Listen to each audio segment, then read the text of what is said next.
بسم اللہ الرحمن الرحیم۔ شروع اللہ کے نام سے جو نہایت مہربان اور رحم فرمانے والا ہے۔ ناظرین، آج کا سچا واقعہ خلیفہ ہارون رشید کے دور میں ایک ایسے فقیر سے منسوب ہے جو بھیک میں ایک اشرفی لینے کے بعد ایک تھپڑ کھانے کی ضد ضرور کرتا تھا۔ اگر اس کو بھیک کے ساتھ تھپڑ نہیں مارا جاتا تو فقیر اس اشرفی کو بھی قبول کرنے کی معذرت کر لیتا۔ ناظرین، خلیفہ ہارون رشید کا شمار دور ماضی کے ان نیک اور ذمہ دار خلیفہ میں کیا جاتا ہے جنہوں نے اپنی رعایا کے لیے اپنے اور اپنے وزراء کی نیندیں تک حرام کر دی تھی۔ رات کے پچھلے پہر بغداد کی گلیوں میں گشت کرنا، لوگوں کے چپکے مسائل دریافت کرنا اور ان کو حل کرنا ان کی دلی خوشی کا سبب ہوتا تھا۔ ناظرین، ایک رات خلیفہ اپنے ایک انتہائی بھروسے مند وزیر کے انتظار میں بیٹھے گہری سوچ میں مبتلا تھے۔ اتنے میں وزیر خفیہ راستے سے داخل ہوا اور عالی جان، میں نے آپ کو آج تک ایسی سوچ میں کبھی گم نہیں دیکھا۔ لیکن وزیر کے اس سوال کا کوئی جواب نہ دیا خلیفہ نے۔ خلیفہ کی خاموشی کو دیکھ کر وزیر نے دھیمے لہجے میں کہا، عالی جان، میں گستاخی کی معافی چاہتا ہوں۔ عالی جان، ہمارے لوگوں کی خدمت اور رات کی گشت کا وقت ہو چکا ہے۔ خلیفہ ہارون رشید خاموشی کے عالم میں اٹھے اور گشت کے لیے مخصوص لباس زیب تن کیا۔ گشت کے لباس کو ایسے طریقے سے تیار کیا گیا تھا کہ کوئی شخص پہچان نہیں پاتا تھا کہ اس میں خلیفہ ہارون رشید گھوم رہے ہیں یا کوئی عام شہری۔ خلیفہ ہارون رشید اور وزیر گلیوں میں دبے پاؤں ایسے گھوم رہے تھے کہ پاس سے گزرنے والوں کو بھی ان کی خبر نہ ہوئی۔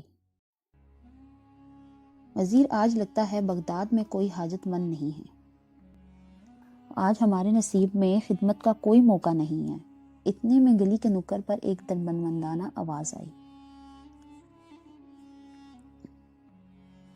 خلیفہ ہارون رشید اور ان کے وزیر نے حیرت کے ساتھ ایک دوسرے کو دیکھا۔ دونوں احباب نے آواز کا تعاقب کیا اور آخر کار فقیر تک پہنچ ہی گئے۔ فقیر کو دیکھا تو معلوم ہوا کہ فقیر دونوں آنکھوں سے اندھا ہے۔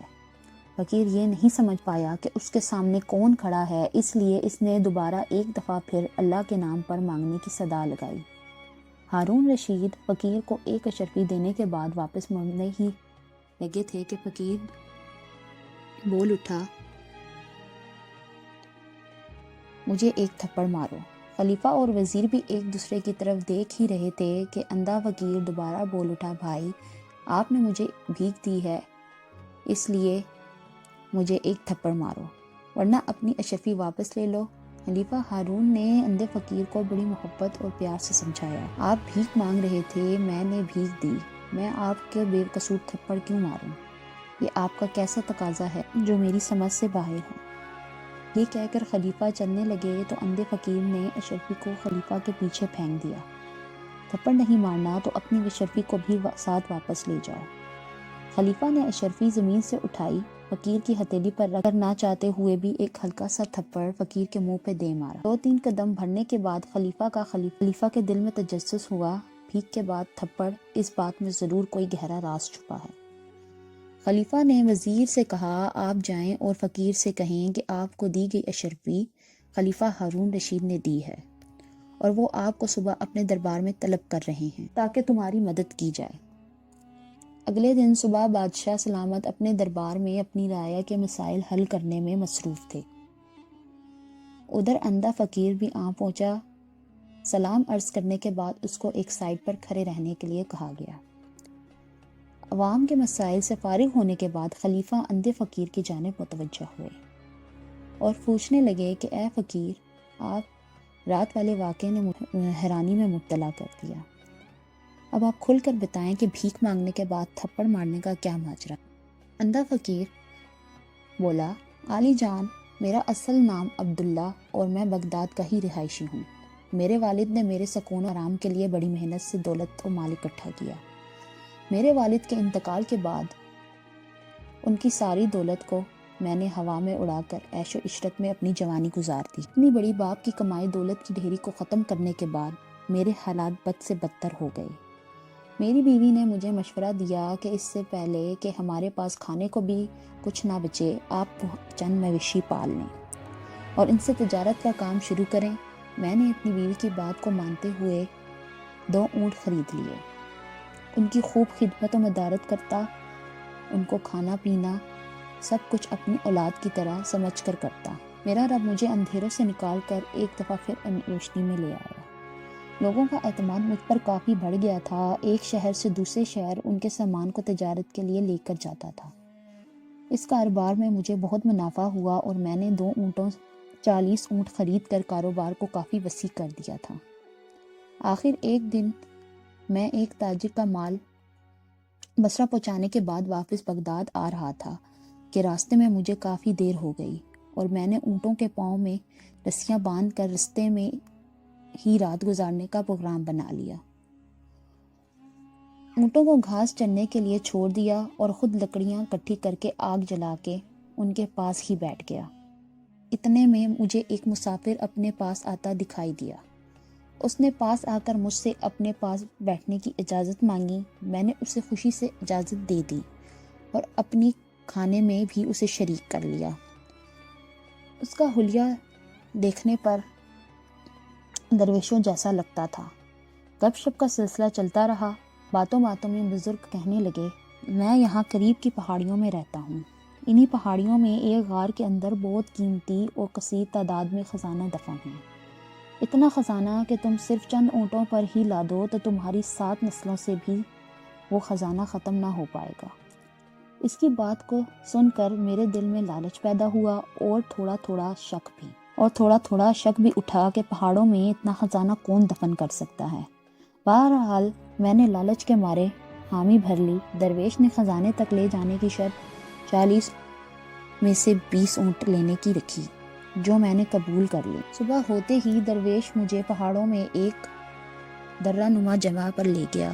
درویش نے مجھے ایک سائڈ پر کھڑا کیا اور لکڑیاں اکٹھی کر کے آگ جلائی۔ کچھ پڑھنا شروع کیا۔ اپنی جیب سے ایک ڈبیا نکالی، اس سے کوئی پاؤڈر نما چیز نکال کر جوں ہی آگ پر پھینکا۔ آگ سے دھواں اٹھنے کے بعد غار کا منہ کھل گیا۔ اتنا زیادہ خزانہ دیکھ کر میں خود پر یقین ہی نہ کر پا رہا تھا۔ میرا شک یقین میں اور میرے لالچ مزید بڑھ گیا۔ وعدے کے مطابق میں نے 20 اونٹ درویش کو دیے اور 20 پر خوب سونا لادا، مگر اتنے بڑے خزانے سے درویش نے ایک رتی تک نہ اٹھائی۔ اس کے بعد درویش اپنے راستے اور میں اپنے راستے خوشی خوشی چل دیا۔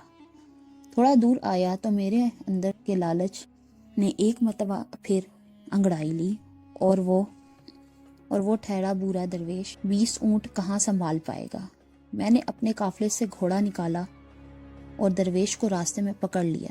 نہایت ادب سے بابا جی، میں نے ان اونٹوں کے ساتھ عمر گزاری۔ آپ ٹھہرے درویش، اونٹوں کو کیسے پالیں گے؟ اس لیے آپ اونٹ مجھے واپس کر دیجئے۔